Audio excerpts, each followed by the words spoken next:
হামলা হামলা ভাব আছে।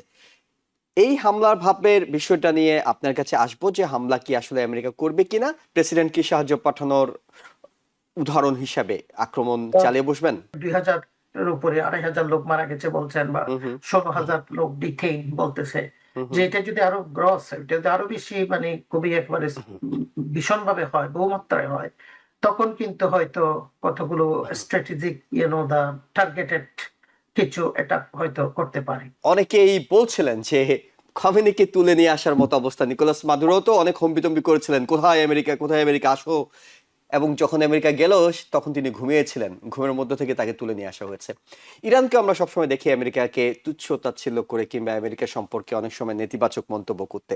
খমেনিকে তুলে নিয়ে আসার কথা যদি আমরা সাইড লাইনে রেখেই বলি, সেটা হলো আমেরিকা হামলা এর আগে চালিয়েছে, একদম নিকট অতীতে চালিয়েছে, B2 বিমান পাঠিয়ে একেবারে পারমাণবিক স্থাপনা তছনছ করে দিয়ে আসা হয়েছে। আমেরিকা যদি মনে করে হামলা চালাবো, ঠেকাবে কে? আমেরিকা তাদের সাথে আলোচনা স্থগিত করে দিয়েছে এবং আমেরিকান যে নাগরিকরা ইরানে আছে তাদেরকে এর মধ্যে বলছে যে তোমরা দেশ ছেড়ে চলে আসো।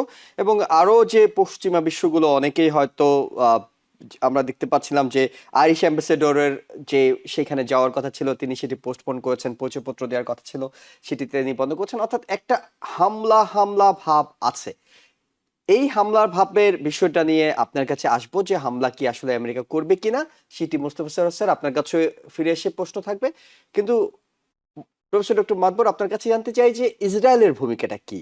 আমরা ট্রাম্পকে রিয়াকশন করতে দেখছি, ইসরায়েল কিছুটা সাইলেন্ট আছে। তারা কি অপেক্ষা করছে কোনো কিছুর জন্য? এত বড় সুযোগ শত্রুর, মানে কুপকাত করার কিংবা তাদেরকে আঘাত হানার, অথচ তারা চুপচাপ বসে আছে। এটার পেছনে কৌশল কি হতে পারে?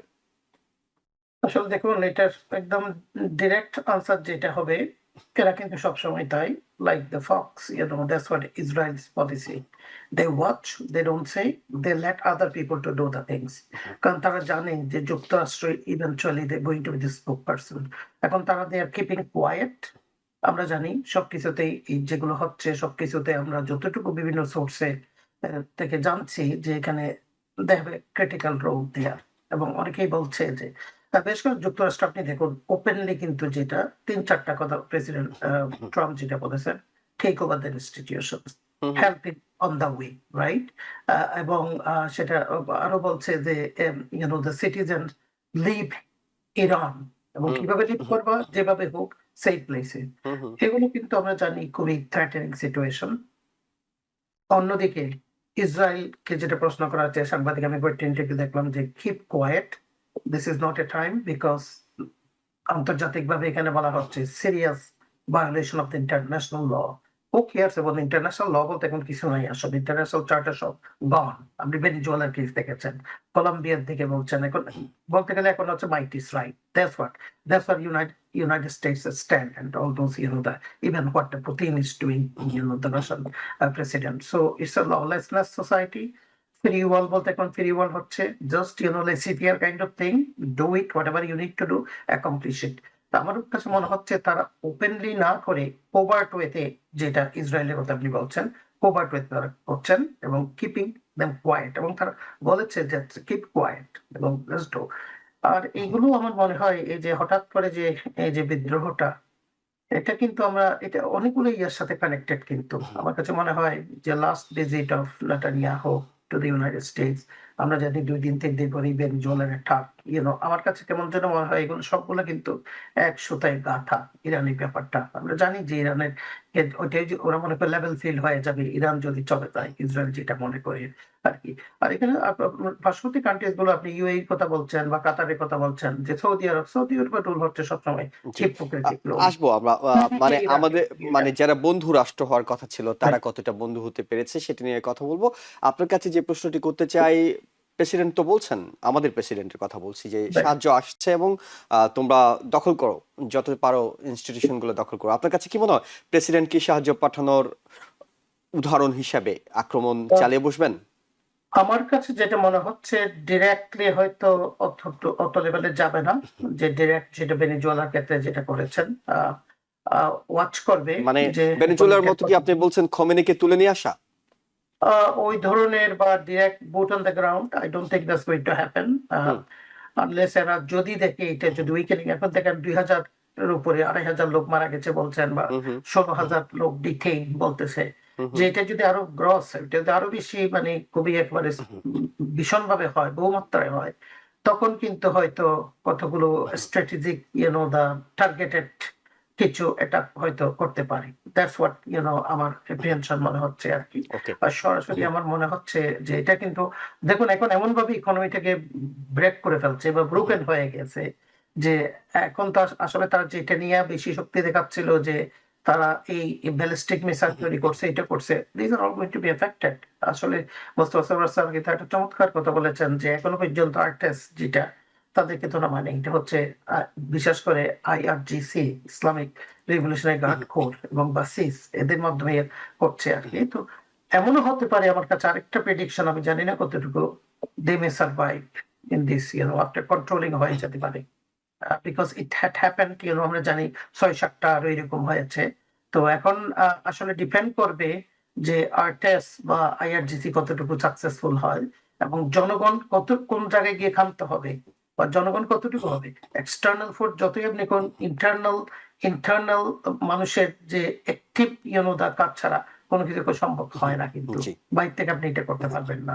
জি। টার্গেটেড কিছু আপনি সার্জিক্যাল প্রিসাইজ কিছু আপনি এটা করতে পারবেন, but still you need boot on the ground. Okay. That means আমি বলছি না যে বাইরের ডোমেস্টিক, যেটা ঘরে সত্য বিভীষণ বলেন বা যাদেরকে বলেন বা অন্য মতাবলম্বী বলেন, they need to stand up. They need to be empowered, strengthened. Without them, I think you cannot actually crack down or fall down a government.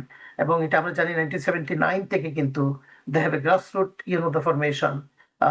They have their, IRGC bases, so I don't think they're going to give it up right so easily.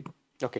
প্রশ্ন doctor মোস্তাফ Sarwar, আমরা তো Marco রুবিওর বক্তব্য শুনেছি Nicolas মাদুরোকে তুলনার পর যে আমেরিকার সাথে খেলতে শোনা, আমাদের এই প্রেসিডেন্ট সেই প্রেসিডেন্ট যিনি যেটা বলেন সেটি অ্যাকশনে পরিণত করেন।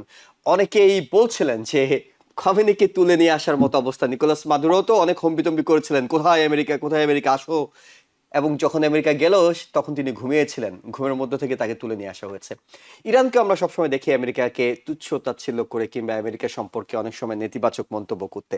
খোমেনিকে তুলে নিয়ে আসার কথা যদি আমরা সাইডলাইনে রেখে বলি, সেটা হলো আমেরিকা হামলা এর আগে চালিয়েছে, একদম নিকটতীরে চালিয়েছে, B2 বিমান পাঠিয়ে একেবারে পারমাণবিক স্থাপনা তছনছ করে দিয়ে আসা হয়েছে। আমেরিকা যদি মনে করে হামলা চালাবো, ঠেকাবে কে? না, আমেরিকা চাইলে তো ঠেকাবার কেউ নেই। আমরা তো দেখলাম যে ভেনেজুয়েলাকে লিপ সার্ভিস দিয়েছিল রাশিয়া অ্যান্ড চায়না, হ্যাঁ? এবং এমনকি মানে চায়নার কিন্তু কিছুটা নেভাল ফোর্স ওখানে ওরা হাজির করেছিল ওই ভেনেজুয়েলার আশেপাশে। কিন্তু কই? আর রাশিয়ার গুলো তো আছেই। রাশিয়ার কিন্তু নেভি সমস্ত পৃথিবীর সমস্ত সমুদ্রেই আছে।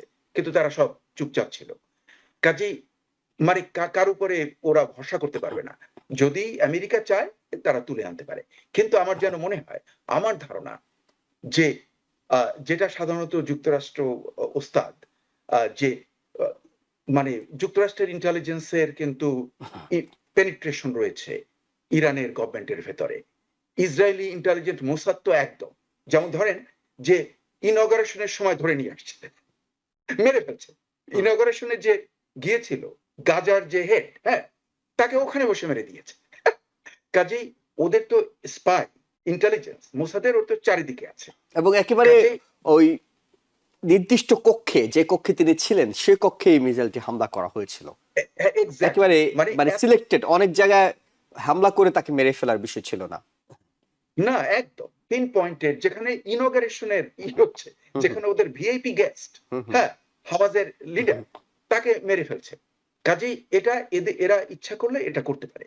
কিন্তু হুম আমার যেন মনে হচ্ছে যে আরো একটা এদের ঘটনা যে সামরিক বাহিনীর মধ্যে সব জায়গারই সামরিক বাহিনীর যে অফিসার হুম তাদের সঙ্গে কিন্তু যুক্তরাষ্ট্র এবং অন্যান্য বড় বড় দেশগুলোর যে ইন্টেলিজেন্স তারা কিন্তু তাদের সঙ্গে একটা যোগাযোগ রাখে সবসময়, হুম, অ্যাজ অ্যান অল্টারনেটিভ হুম হুম ভবিষ্যতের জন্য। কাজে আমার যেন মনে হচ্ছে আর্টিস্টকে যে রাস্তায় নামাচ্ছে না, আমার যেন মনে হচ্ছে ইরানি গভর্নমেন্ট ইজ কনসার্নড যে আর্টিস্টকে নামালে হয়তো বন্দুক উল্টা দিকে ঘুরে যেতে পারে। হ্যাঁ, মানে যেটি বাংলাদেশে ওয়াকার বাহিনী করেছে কিংবা সেনাবাহিনী এই করেছে। এই হ্যাঁ। ওয়াকারের মতো লোক ওখানেও আছে এবং এবং এবং সেরকম হয়ে যেতে পারে। কাজে সেটার একটা সম্ভাবনা আছে যে জন্য সে পারছে না। আরো একটা ব্যাপার, কিছুদিন আগে কিন্তু একটা খবর আসছিল যে Khamenei is trying to run away from Iran and he will be going to Russia to take a shelter. Why? কিছুদিন আগে কিন্তু খামেনি যখন আমেরিকা খেপে গিয়ে ইটি করলো, বম্বিং করলো, তখন কিন্তু খামেনি পলাতক ছিল। আপনার প্রায় 1 মাসের বেশি আমরা কিন্তু তার কোনো স্টেটমেন্ট শুনিনি। চারিদিকে দারুণ রিউমার ছিল যে কোথায় খামেনি গেল। খামেনি চুপচাপ, উনি হাইডিং এ ছিলেন। কাজেই মানে আমি মনে করি যে যেখানেই তারা পালাক না কেন, যাই করুক না কেন, যুক্তরাষ্ট্রের চোখ থ্রু দ্য স্যাটেলাইটস ওখানকার কোথায় একটা পিন নড়ে, এটাও কিন্তু যুক্তরাষ্ট্রের অ্যানালিস্টরা ওই হাওয়ায় তে বসে কিন্তু ওরা অ্যানালিসিস করে ধরে ফেলে, পেন্টাগনে ধরে ফেলে। কাজেই ওটা তো যুক্তরাষ্ট্রের মানে মারাত্মক মানে মিলিটারি পাওয়ার। কিন্তু আমি যেটা ভেতরে দেখছি, যে ভেতরে যেটা আমার মনে হচ্ছে যে যেখানে 2,500 লোকের বেশি যারা মারা যায় এবং 16 থেকে 20,000-এর মতো যেখানে ইনজিওর্ড হয়, সেখানে কিন্তু আন্দোলন ইন্টারনালি দারুণ স্ট্রং। কারণ ইন্টারনাল রিজেন্টমেন্ট এবং মানে আপনার যে গভর্নমেন্টের এগেনস্টে যে ক্ষোভ, এটা খুব গভীর এবং স্ট্রং না হলে এত লোক কিন্তু মৃত্যুর মুখে নিজেরা নিজেদেরকে ঢেলে দেয় না এবং রাস্তায় নেমেছে, অর্থাৎ এটি হামলা চালানোর জন্য একেবারে মোক্ষম সময়।